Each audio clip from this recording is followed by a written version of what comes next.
रत्नाकर मतकरी यांच्या संभ्रमाच्या लाटा या गूढ कथासंग्रहातून ड्रॅक्युला नावाची कथा. मध्यरात्र उलटलेली, अमावस्येचा गडद काळोख, आभाळ संध्याकाळपासूनच ढगाळलेले, एकही तारा दिसत नाही. वाट रानातली, हमरस्त्यापासून दूर. आम्ही चौघे चालतो आहोत. मी, मिलिंद, चव्हाण आणि शेवडे. एकमेकांच्या खांद्यावर हात टाकून, एकमेकांचे हात पकडून, एकमेकांना बिलगून चिकटून. वाट पायाखालची आहे म्हणूनच चालणे शक्य, नाहीतर एक मिणमिणता टॉर्च कुठे पुरा पडणार. त्यामुळे काळोख मात्र अधिकच गडद वाटायला लागतो.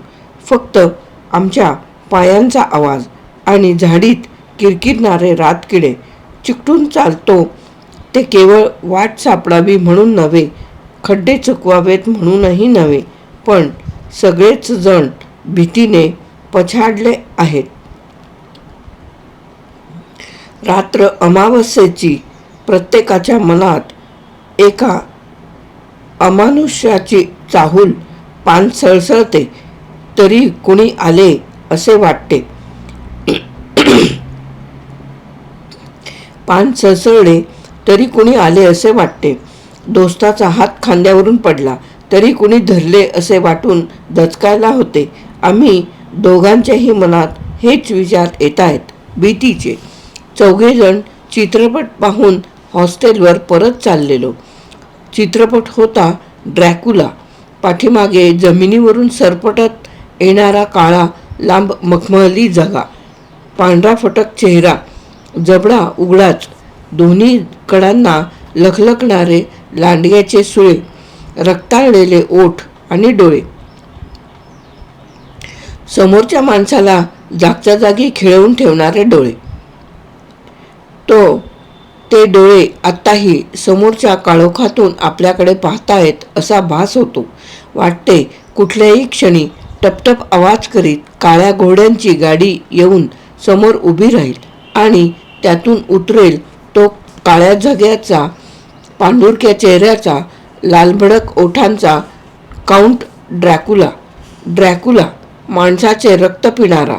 एकदा प्याल्यानंतर त्या रक्ताची चटक लागून माणसाला पुरते शोषणारा. प्रथम त्या माणसाच्या गळ्याजवळ एक दिसेल न दिसेल असे लहानसे छिद्र, मग हळूहळू तो माणूस रक्त सरून फिकट पडत चाललेला, हळूहळू कोरडा पडलेला. त्याच्या रक्तावर पोसत चाललेला ड्रॅक्युला, काउंट ड्रॅक्युला. रात्री फिरणारा, दुपारी निद्रिस्त असलेला ड्रॅक्युला. ड्रॅक्युलाचे अनेक साथी त्याच्यासारखे रात्री फिरणारे, दुसऱ्याचे रक्त शोषणारे, त्यावरच पोसणारे. मध्यरात्रीनंतरच्या काळोखात एका एकांत वाटेवर ड्रॅक्युला डोळ्यांसमोर येत राहतो. चौघांमध्ये मिलिंद अतिशय भित्र आणि नाजूक आहे. मी त्याच्या खांद्यावर हात लपेटलेला. माझ्या आणि चव्हाणच्या मधून तो चालतो आहे. एकसारखा कावऱ्या बावऱ्या नजरेने आजूबाजूला पाहतो आहे. पुन्हा पुन्हा मागे वळून पाहतो आहे. त्याच्या काळजाने ठाव सोडलेला ड्रॅक्युलाच्या भीतीने तो कदाचित आज रात्री झोपणार सुद्धा नाही.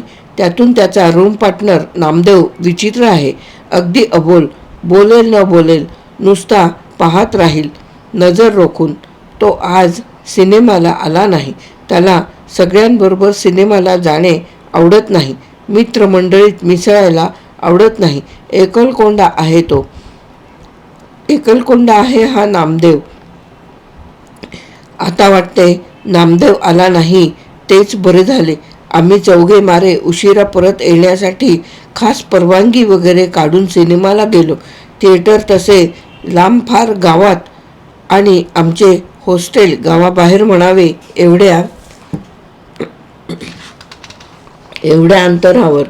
मध्ये किर्र झाडीतल्या या पायवाटा आता वाटते ड्रॅक्युला रात्री उगाच पाहिला. तसे मी, शेवडे आणि चव्हाण मिलिंद सारखे भित्रे नाही, पण उगाच काहीच्या बाही मनात येते, दुसरे काय. कशीबशी वाट संपते. आम्ही हॉस्टेलवर परत येतो. हॉस्टेलची इमारत किल्ल्यासारखी. मधल्या काळात कोणाची तरी गढीच होती म्हणे ती. उंच निमुळती इमारत, काळ्याशार दगडांनी बांधलेली. समोर हिरवळ, मागे समुद्र. लाटांचा आवाज या शांत प्रहरी ऐकू येतो आहे. समुद्र आज खवळल्यासारखा वाटतो आहे. एकदाचे आम्ही हॉस्टेलवर पोहोचतो. हिरवळीवरूनच हॉस्टेलकडे नजर टाकतो. तो काळाकुबिन्न किल्ला शांत झोपला आहे. फक्त एकाच खिडकीत उजेड. खिडकीत एक उंच आकृती आमच्याकडे पाहत स्थिर उभी, चादर पांघरलेली, पांढुरक्या चेहऱ्याची. क्षणभर आमच्या काळजाचा ठोका चुकतो. मिलिंद मला बिलगतो. घाबरतोस काय वेड्या, मी त्याला म्हणतो. तो नामदेव आहे. नामदेव काटकुळा, उंच आणि गोरटेला आहे. जराशी थंडी पडली किंवा पावसामुळे हवेत गारवा आला तरी तो अंगावर चादर पांघरून घेतो. बाकी आमची वाट पाहत त्याला इतका वेळ जागत राहण्याचे कारण काय? दुसरा कोणी असता तर केव्हाच गाढ झोपी गेला असता. मी मिलिंदला म्हणतो, तुला भीती वाटत असेल तर तू माझ्या खोलीत का नाही झोपत? मिलिंद तयार झालासा वाटतो, पण मग म्हणतो, नको, मी आमच्याच खोलीत झोपेन. नामदेव वाट पाहत जागा राहिला आहे. सकाळीच उठून मिलिंद माझ्या खोलीवर येतो. त्याचा चेहरा ओढलेला. रात्री बहुधा त्याला झोप नीट लागली नसावी. भीतीने बहुतेक अजूनही त्याची भीती नीटशी गेलेलीच नाही. मी त्याला चहा पाजतो. म्हणतो, काय रे, अजून कालचा ड्रॅक्युला गेला नाही वाटतं डोक्यातून? तो भयभीत नजरेने इकडे तिकडे पाहतो. मग म्हणतो, उगाच पाहिला रे आपण तो सिनेमा. काय झालं? मी थोडा काळजीत पडून विचारतो. मला मिलिंदची नेहमीच काळजी वाटते. एखाद्या भित्र्या ससासारखा आहे तो. सदा अवघडलेला असतो. गोरा गोमटा मिलिंद नाकीडोळी इतका रेखीव आहे की एखाद्या देखण्या मुलीसारखा वाटतो. माझ्यावर त्याचा मोठा विश्वास. काहीही घडले की तो ते मला प्रथम येऊन सांगतो. मी देखील त्याला वडीलधाऱ्या माणसासारखा सल्ला देतो. काय झालं? मोकळेपणानं सांग. मी त्याच्या खांद्यावर हलकेच थोपटत विचारतो. काही नाही, कदाचित माझाच खोडेपणा असेल. त्यात घाबरण्यासारखं काहीच नसेल. पण मला उगीचच भीती वाटली काल रात्री. पण झालं काय ते तर सांग. मी काल ब्रेड आणून ठेवला होता रात्री खायला. तुला माहिती आहे ना, संध्याकाळी लवकर जेवलं तर मला नीट जेवण जात नाही आणि रात्री भूक लागते. म्हणून आणला होता ब्रेड झोपताना खायला. तर तो मी कापायला गेलो. मग काय झालं? एकदम दारात मोठी सावली पडल्यासारखं वाटलं म्हणून मी दचकलो. तो होता नामदेवच. बाथरूमला जाऊन आला होता. पण मी दचकलो. तेवढ्यात ब्रेड कापायची सुरी बोटाला लागली आणि बोट कापलं. एवढंच ना? मी निश्वास टाकून विचारलो. बघू कुठं कापलं ते? तो हात पुढं करतो. मऊ मऊ रेशमासारखा हात. कोण म्हणेल हा हात पुरुषाचा आहे? मी बोट पाहतो. फार मोठी जखम नाही. तरीही मी गंभीरपणे म्हणतो, बरंच कापलंय. काही लावलंस की नाही औषध बिवषध? त्यात विशेष काही नाही रे, होईल बरं. आवाज अगदी खाली आणत मिलिंद म्हणतो, मला काही वेगळंच सांगायचं आहे.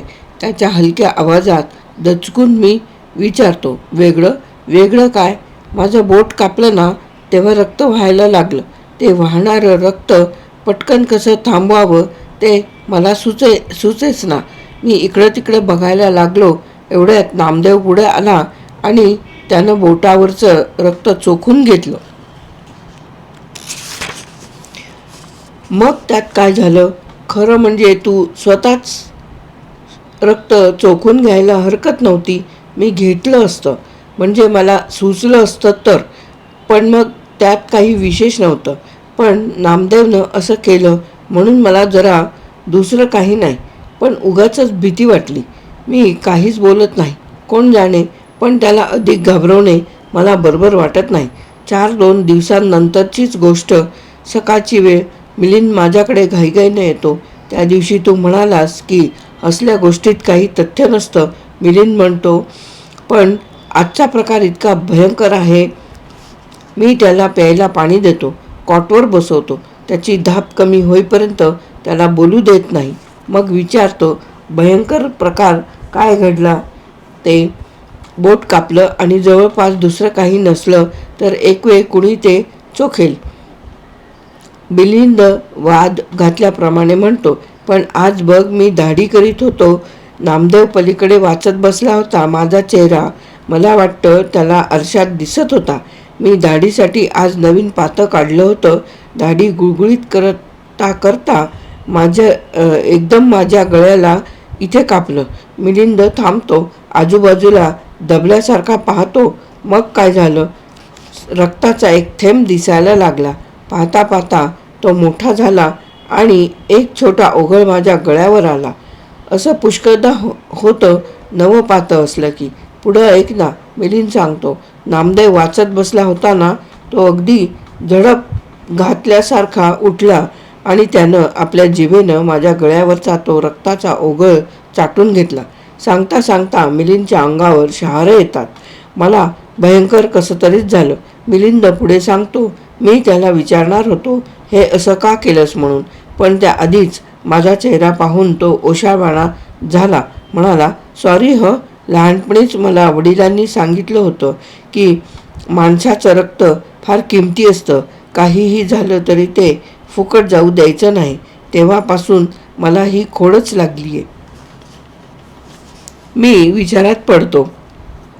मग म्हणतो, पण त्याला जर ही खोडच आहे तर यापूर्वी कधी त्यानं असं काही केलंच असेल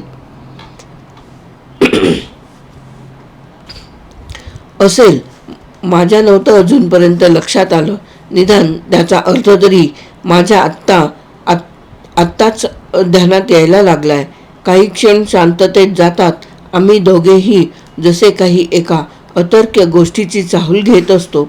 या प्रकारानंतर मी ठरवूनच टाकतो की मिलिंदला माझ्याच खोलीत राहायला बोलवायचे. मला वाटते की मी हा प्रस्ताव केल्याबरोबर मिलिंद अगदी उत्साहाने तो उचलून धरील. पण नाही, तो आपली खोली सोडायला मुळीच तयार होत नाही. मी याचे कारण त्याला खोदून खोदून विचारतो, पण तो सांगायला तयार होत नाही. मी दुखावतो. मिलिंदने माझ्या विश्वासाची ही अशी परतफेड करावी. चव्हाण आणि शेवडे आमचे जवळचे मित्र. मी त्यांना विश्वासात घेतो. दोन्ही घटना सांगतो. ते चक्रावतात. प्रथम त्यांना विश्वासच बसत नाही. कितीतरी वेळ ते विचार करीत राहतात. एकमेकांत हलकेच काहीतरी बोलत राहतात. मग मला विचारतात, तुला काय वाटतं? असं काही असेल? मला काहीच समजत नाही आहे, म्हणून तर मी तुमचा सल्ला घेतला. मी म्हणतो, काहीही असलं तरी पहिल्या प्रथम मिलिंदला त्याच्या खोलीतून बाहेर काढायला हवं. मलाही पटतंय, पण तो स्वतः तयार नाही. का? त्याचं कारणही सांगायला तो तयार नाही. नाही कसं? त्यानं सांगितलंच पाहिजे, नाहीतर दोस्तीला अर्थच काय राहिला. शेवटी मिलिंदला बोलावून घेतले जाते. नामदेवची खोली न झाडण्याचे कारण विचारले जाते. तुला तो काय म्हणेल याची भीती वाटते का? तसं असेल तर आम्ही त्याला विचारतो, चव्हाण म्हणतो.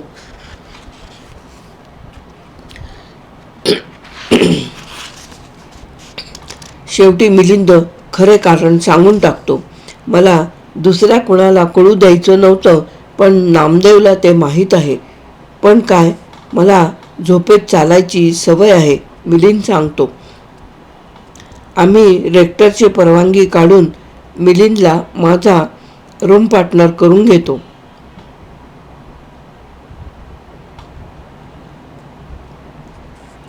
नामदेवला कसे वाटले असेल कोण जाणे. तो निदान बोलला तरी काहीच नाही. मग त्याच्या मनात काय विचार आले असतील ते असोत. मिलिंदच आपली मूळ खोली सोडायला थोडा नाखुश वाटतो. मी त्याची परोपरीने समजूत घालतो. त्याला तसे बोलून दाखवित नाही, पण त्याची मूळ खोलीविषयीची ही ओढ मला फारशी आवडत नाही. पण असू दे, या खोलीतही तो थोड्या दिवसात रुळेल. मिलिंद माझ्या रूममध्ये राहायला आल्यानंतर थोड्याच दिवसांतली गोष्ट. मला एकाएकी मध्यरात्री जाग येते. कशाने जाग आली? भिंतीला लगटून वाढणारी पाणवेल तावदानावर टपटप वाजते त्या आवाजाने, की दूर कुठेतरी कुत्री विव्हळतात त्या आवाजाने? कशानेही असो, पण मी मध्येच जागा होतो एवढे खरे. उठतो, दिवा लावतो, पाणी पितो. दिवा मालवण्यापूर्वी माझी नजर सहज मिलिंदच्या कॉटकडे जाते. त्याचे अंथरूण रिकामे असते. माझ्या छातीत धस्स होते. गेला कुठे हा? पण मी वेडेवाकडे विचार करीत नाही. गेला असेल बाथरूममध्ये असा विचार करून मी मनाची समजूत घालतो. मिलिंदची वाट पाहत राहतो. 5 मिनिटे जातात, 10 मिनिटे जातात. मिलिंद येत नाही. मला सुचेनासे होते. विचार करीत मी फेऱ्या घालत राहतो. फेऱ्या घालता घालता मी खिडकीकडे जातो आणि खिडकीच्या बंद काचेतून मला जे दिसते कदाचित नीट दिसले नसेल म्हणून मी खिडकी उघडतो. बाहेर स्वच्छ चांदणे पडलेले असते. चांदण्यात हिरवळीवर 2 काळ्या आकृती बसलेल्या दिसतात.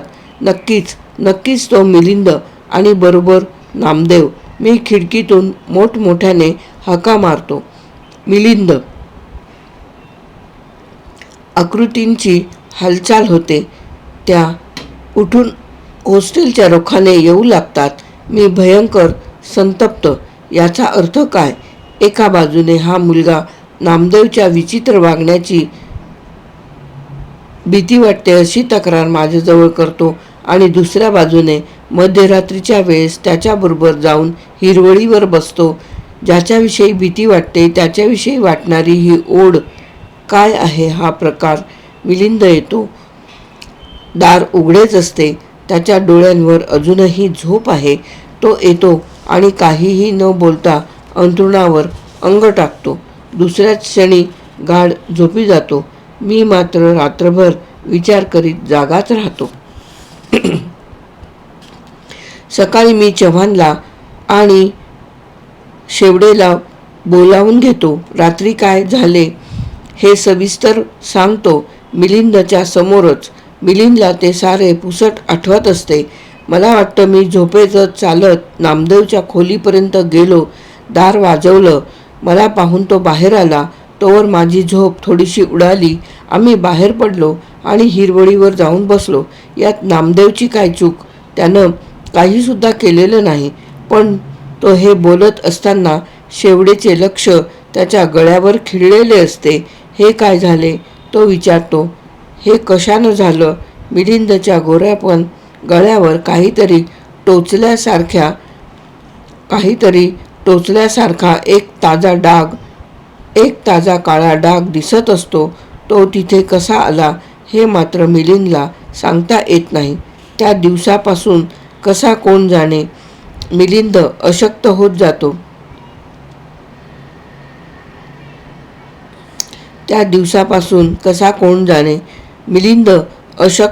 जातो. नाजूक असला तरी मिलिंद मूळचा अशक्त नाही. पण अलीकडे त्याला विलक्षण थकवा वाटत असतो. दिवसभर डोळ्यांवर झोप येत राहते आणि चेहरा विलक्षण ओढल्यासारखा वाटतो. रात्री मी मिलिंदवर पहारा केल्यासारखा जागत राहतो.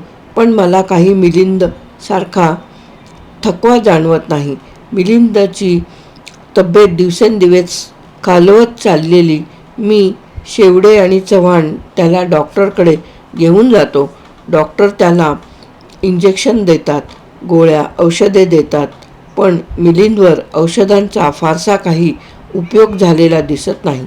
त्याचा फिकटपणा वाढलेला, शरीरातले रक्त जसे काही आटत चाललेले. तशाच त्या दिवशीचा तो प्रसंग. अशीच मध्यरात्रीची वेळ. मला मध्येच जाग येते. अलीकडची नेहमीची सवय. जाग आली की मिलिंदच्या बिछाण्याकडे नजर टाकायची.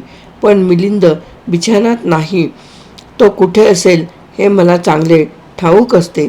मी शेवडे आणि चव्हाणच्या खोलीवर जातो. त्या दोघांना उठवतो. मिलिंद खोलीत नसल्याचे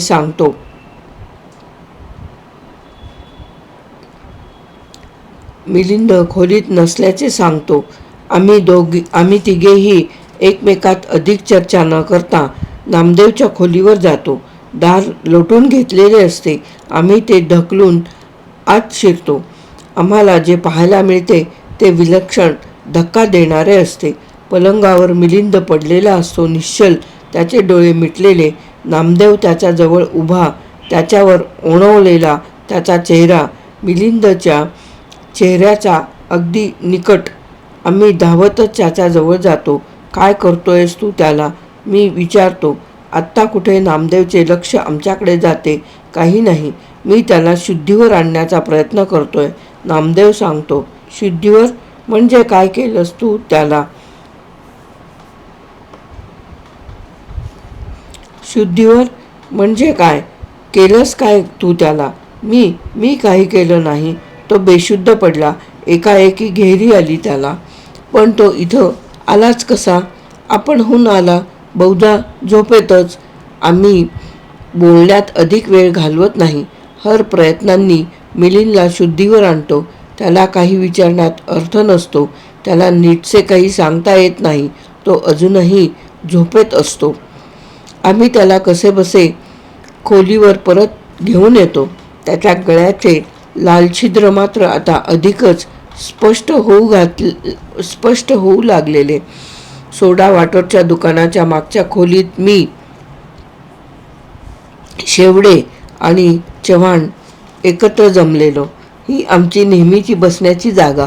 खास खलबते करायची असल्यास आम्हा तिघांनाही मिलिंदची विलक्षण काळजी पडलेली. मला नाही वाटत मिलिंद यातून जगेल असं. दिवसेंदिवस भयंकर अशक्त होत चाललाय. केवळ अशक्तपणानंच त्याला या घेऱ्या वगैरे येतात. दररोज त्याचं रक्त जसं काय शोषलं जातंय. त्याच्या गळ्याकडचं ते छिद्र अधिकाधिक ठळक होत चाललंय. या साऱ्याच्या मागं तोच आहे, तो नामदेव. पण मिलिंद रात्री झोपेतच चालत त्याच्याकडे जातो. त्याला मिलिंद काय करणार? नामदेव त्याला आपल्याकडे बोलावून घेतो. त्याच्या नकळत. भयंकर आहे हे सारं, भयंकर. आपण तो सिनेमा पाहिला नसता तर आपल्याला या साऱ्याचा अर्थही कळला नसता. मिलिंदला वाचवलंच पाहिजे. त्याला वाचवायचं तर नामदेवला नाहीसं केलं पाहिजे. काय म्हणालास? नामदेवला नाहीसं करायचं? त्यात काय वाईट आहे? व्हॅम्पायर, हे रक्त शोषणारी पिशाचं, ही भयानक गोष्ट जगात राहू देणं बरोबरच नाही. कोणी करायचं पण हे? या रक्त शोषणाऱ्याला कुणी नाहीसं करायचंय? आपणच. मिलिंद आपला मित्र आहे. त्याच्यासाठी आपण काय वाटेल ते करायला तयार असलं पाहिजे. मध्यरात्र उलटलेली. अमावस्येचा गडद काळोख. वाट रानातली. हमरस्त्यापासून दूर. आम्ही तिघे चाललो आहोत. मी, चव्हाण आणि शेवडे. एकमेकांच्या खांद्यावर हात टाकून, एकमेकांचे हात पकडून, एकमेकांना बिलगून चिकटून लपतछपत. थोड्या अंतरावर काळोखातून वाट काढत चाललेल्या नामदेवाला चाहूल लागणार नाही अशा बेताने. शेवडेच्या हातात एक लाकडाचा तुकडा. त्याला इतके धारदार टोक काढलेले की ते सूर्यासारखे आत घुसावे. चव्हाणच्या हातात हातोडा. अधूनमधून नामदेव मागे पाहतो. पण काळोखात आम्ही कुणी दिसत नाही. तो भराभर चालू लागतो. त्या दिवशी तो आमच्याबरोबर सिनेमाला आला नाही. पण नंतर कुणीतरी त्याला ड्रॅकुलाविषयी सांगितले असावे. कुठल्या का कारणाने होईना, पण त्याला तो सिनेमा पाहावासा वाटला असणार. त्यासाठीच तो आज एकटा सिनेमाला जाऊन आला. नाहीतरी तो कुठेही एकटाच जातो. त्याला मित्रमंडळी नाहीतच. आम्ही तिघे एकमेकांना खुणा करतो. मग एका क्षणी तिघेही एकदम धावत जाऊन नामदेवला घेरतो. शेवडे आणि चव्हाण त्याच्या समोरून येतात, मी मागून. नामदेवला पळायला वेळच मिळत नाही. मी पाठीमागून त्याच्या मानेवर एक फटका लगावतो. तसा तो जमिनीवर उताना पडतो. ताबडतोब शेवडे त्याच्या छातीत लाकडाचा तो तुकडा खुपसतो. चव्हाण त्या तुकड्यावरून हातोडीने घाव घालत राहतो. तो पार आत पोचेपर्यंत एकच हृदय फोडणारी किंकाळी, रक्ताचे कारंजे तिघेही घाईघाईने तिथून पाय काढतो.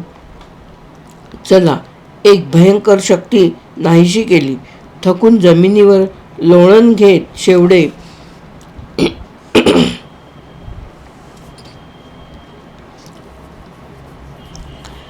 मी मनाची तयारी केली होती भयंकर काहीतरी पाहण्यासाठी.